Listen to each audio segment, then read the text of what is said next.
Stuart, take you back to the Ashes, that famous or infamous day at Lord's with the Alex Carey run out to Johnny Bairstow. I think what you said to Alex Carey, I think is going to be remembered for a long, long time.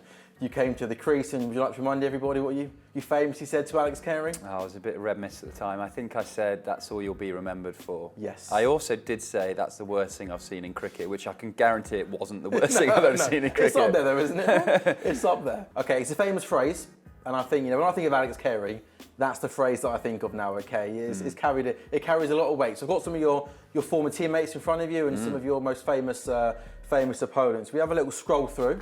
And basically, the game's quite simple. You just tell me the first phrase that comes to your mind. The most memorable I had with Straussy, I was under doubt of whether I'd play, and him as captain, he said, "You're playing." And I didn't expect to be playing, so immediately I just thought, he backs me as a captain. Yeah. Was he one of the, because obviously you played with him when you were very, very young, is he a player that, and a captain, had a massive, massive influence in your career? Definitely, yeah, completely different style to Ben Stokes, but yeah, he was a very structured captain and a really good leader. First thing that comes to mind? Maverick, just incredible style of playing the game. Best player I've ever seen under pressure. When he talks as captain, he obviously comes across as the most laid-back human being in the world. Is he genuinely that laid-back as captain? The only time you see his feathers ruffled is when he gets out. He throws his kit. But yeah, he's a very laid-back character, but extremely focused. Darren Lehman. What was his phrase? I hope Australia send him home crying. Yeah, of course. So that's probably the first thing that springs to mind. And they didn't, did they? I didn't cry. No. We lost, but I didn't cry. Were you close to crying on that tour? No, it was a unique one, that. Yeah, it frustrated me, that little period of time. But I didn't expect that from a head coach of an international team. Yeah. Do you think what he said just added even extra fuel for you going over to Australia? Definitely. Where you probably weren't Definitely, yeah. I mean, he called for Australia to, give me hell, really. But I have no bitterness towards that, because it was actually quite unique and fun and taught me a huge amount. You seem like the sort of character that would relish that, no? Like, if they weren't saying anything to you, maybe that was. Right? I started to learn more about how that sort of thing gets me going at that time, I think. So yeah, it was a good sort of intro into that. David Warner. Yeah. Great battles. Yeah. That's what I remember with him. He won the battles up until 2009. And I think I won them after, 2019. And I think I won them after 2019. So yeah, we've had a great history together over our playing careers, and I enjoyed every moment. The Warner v Broad battle, it felt like it was one of the main attractions of this series just gone. After the series, do you guys talk about it? Is there a bit of banter? Is he a different character away from the pitch, David Warner? I didn't spend a lot of time with him. I've got great respect for him as a cricketer. He's 37. He's still playing at the top of his game. He's ultra competitive. And the biggest compliment I can give him is I had to change my style of bowling to have any effect on him. So yeah, it was great history between our rivalry. But we like each other off the pitch. So if he called you and said, "I'm in London, do you fancy a beer?" You go for a beer with him? If he bought it, yeah. If he bought the beer, there we go. Next up. Freddie Flintoff, someone I just followed onto a pitch. He had an aura about him that I'm sure Ian Botham had. I know Ben Stokes had.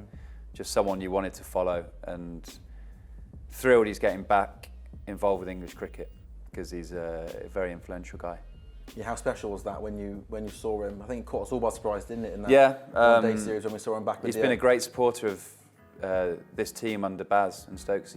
Just behind the scenes, he's been watching a huge amount. He's fallen back in love with the game of cricket, and I hope he knows how influential and a bigger influence he can be on the team. Swanee. Yeah. Greatest spinner I played with. How good was he? Game changing. Yeah, just made the game easier for everyone else. Energetic character, but you know, a great cricket brain. Definitely the best spinner I played with. Do you think you should have had so many more England Test wickets? Was there? Just came to it too late.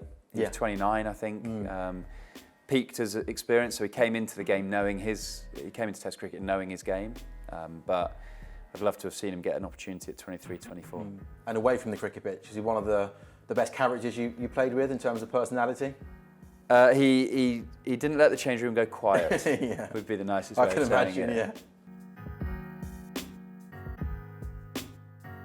The GOAT.